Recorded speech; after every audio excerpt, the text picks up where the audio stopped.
Hello guys, hello.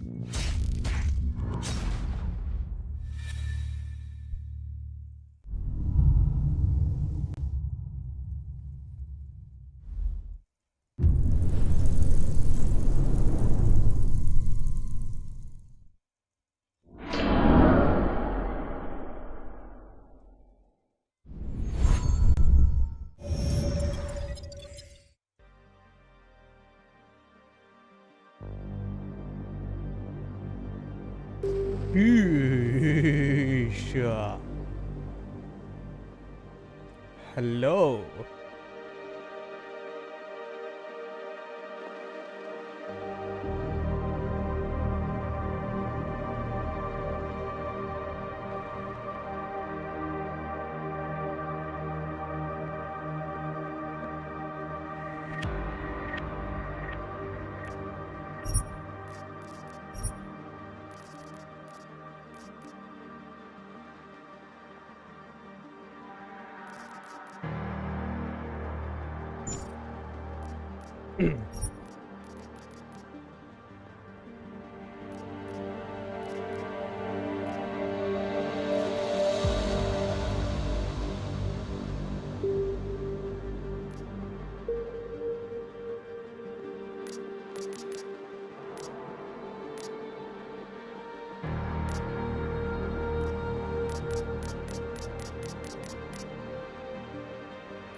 Good.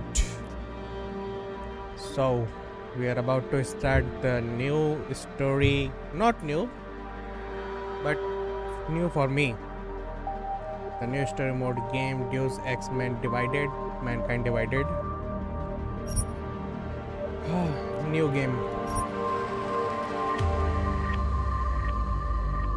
Let's go.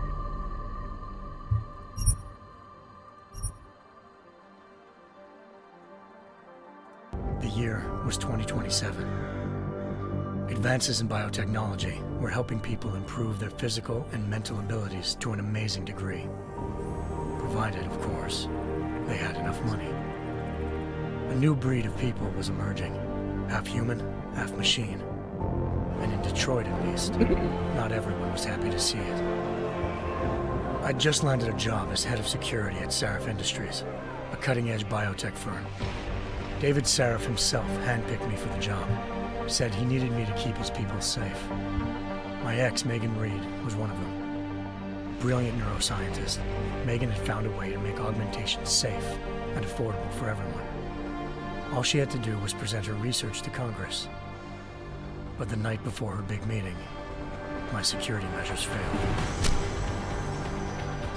A team of Black Op mercenaries stormed into Sarif headquarters, massacring everyone in sight.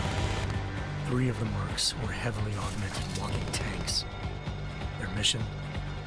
Take out Megan and her team. I tried to stop them, but their leader tossed me through a plate glass wall. Last thing I heard as his bullets slammed into my brain was Megan's dying scream. I should have died with her. Only I didn't. High-end military-grade enhancements saved my life. The best augmentation Sarif's money could buy. It took me half a year to get a feel for her. Should have taken longer. But 6 months into my recovery, Sarif Industries was attacked again. This time, by a radical group of pro-human purists. Violent, militant, and fanatically opposed to human augmentation. They claimed to be members of Humanity Front, a non-profit organization that wanted the UN to limit biotechnology research. The thugs broke into Sarif's factory and found machinists working overtime on a top-secret military augment called the Typhoon. Sarif sent me to retrieve it, and when I did, I found one of the so-called purists next to it, wired with cerebral implants, trying to download its classified specs. Obviously, something more was going on. The Aug killed himself before I could question him. Sarif ordered me to dig deeper. Oh, shit! So with the help of Frank Pritchard, Sarif's head of cybersecurity, I did. Turns out a second hacker had been controlling the Aug's actions from somewhere off-site. Pritchard and I tracked his signal to a secret FEMA internment camp in Detroit. The Black Op mercenaries were there. The same mercs who'd left me for dead 6 months before. Figured they'd try again when they saw me. Wasn't so easy for them this time. I took out the tank named Barrett, even got him to give me a new lead. A penthouse apartment in China. Of course, we both knew it would be a trap in the end.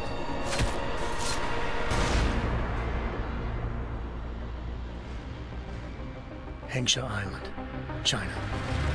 Home to a city so crowded, they had to build a second city on top of it. Trying to find clues in Hengsha wouldn't be easy. Lucky for me, I wasn't alone. Farida Malik, Sarif Industries' ace pilot, had lived in Hengsha before. A good person to have on your side. She knew enough about the place to get me around. Malik dropped me in the lower city, close to the penthouse Barrett had told me about. Bell Tower Associates, a private security firm under contract to the Chinese government, had agents tossing the suite when I arrived. Just not for the reason I'd been expecting. Turns out the man who lived there was a criminal hacker named Van Bruggen. The same hacker who'd been remotely controlling the AUG in Sarif's factory. Van Bruggen's panicked decision to force the man to commit suicide had been a mistake. Now his mercenary partners were gunning for him, and I needed to find him before they did.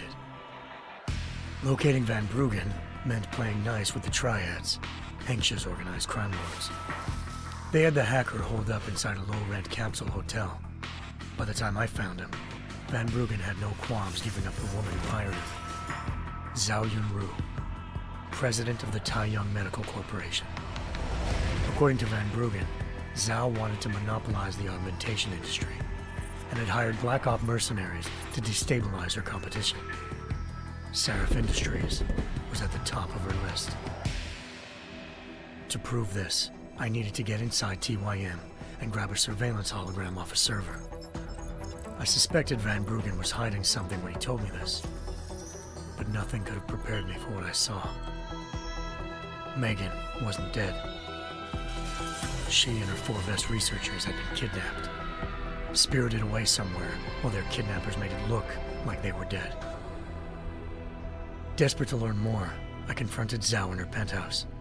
She claimed to be a pawn in a bigger plan, and hinted at a group so powerful it controlled global interests at a whim.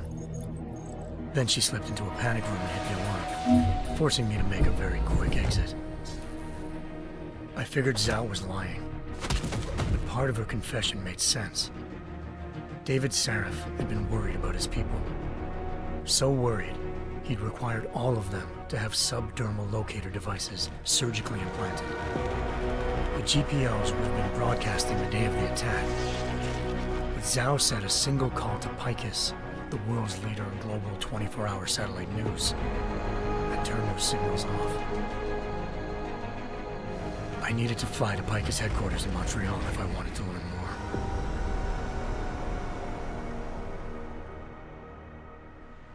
Eliza Cassan, Picus Communications' First Lady of News. Malik thought I was reaching when I told her Eliza was involved in this.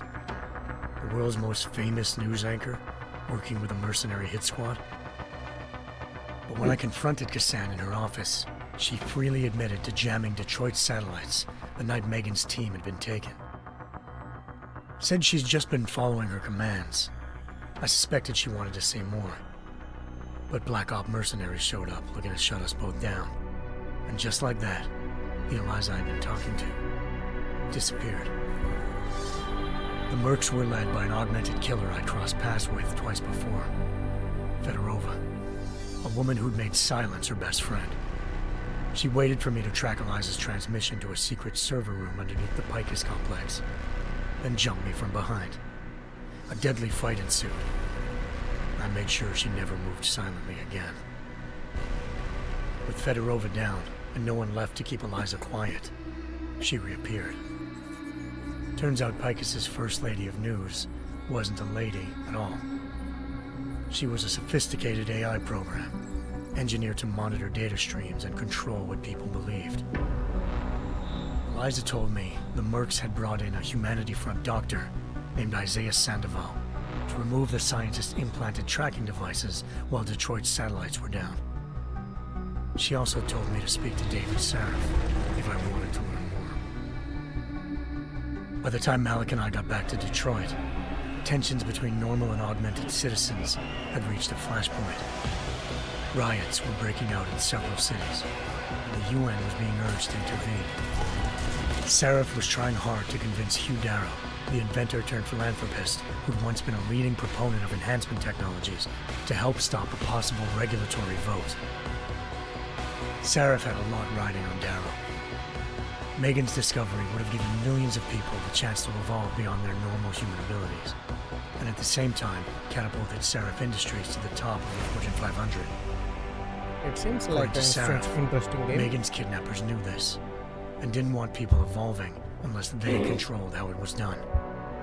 He called his enemies Illuminati, and urged me to keep searching. Determined to do so, I tracked down Sandoval via America's most outspoken augmentation opponent, Bill Taggart, Sandoval's boss and founder of Humanity Front. Sandoval admitted to operating on Megan's team when I confronted him, but said he hadn't removed their GPLs. He'd merely switched them to a different frequency. Pritchard was able to trace one of the signals to China. Malik and I immediately took off in pursuit. Unfortunately, the Illuminati were one step ahead.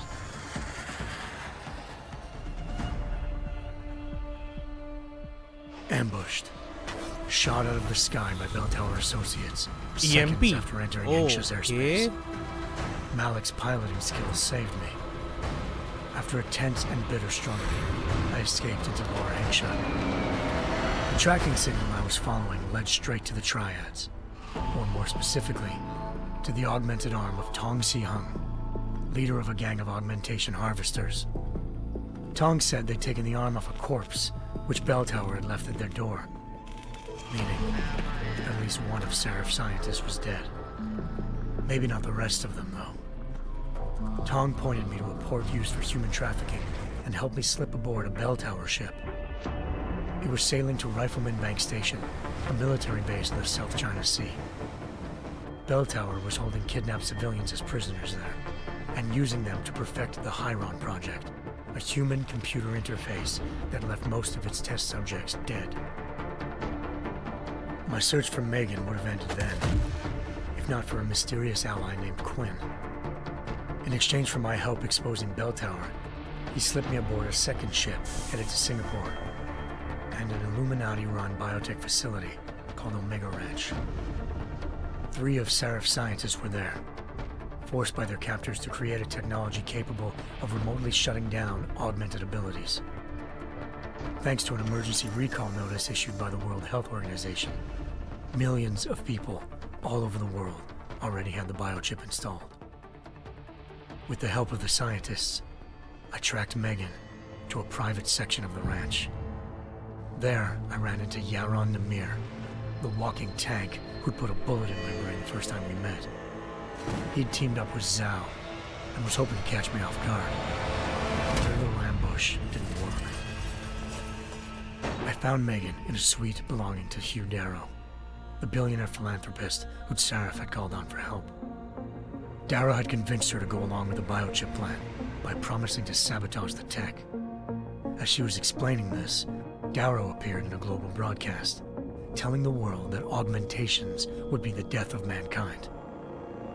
Then he activated the biochips to prove his point. All over the world, augmented people flew into a killing frenzy. Darrow had betrayed everyone, and it was up to me to set things right. To do it, I had to reach Panchaea, a massive installation in the Arctic Ocean. As I raced through corridors built by an all-augmented workforce, I saw death and destruction firsthand. By the time I shut down Darrow's broadcast, I knew the damage he'd done. Still, humanity's future remained unclear. How would the world react to this sabotage? Would people ever regain their faith in augmentations again? What would be the Illuminati's next move? Only time could give us the answers.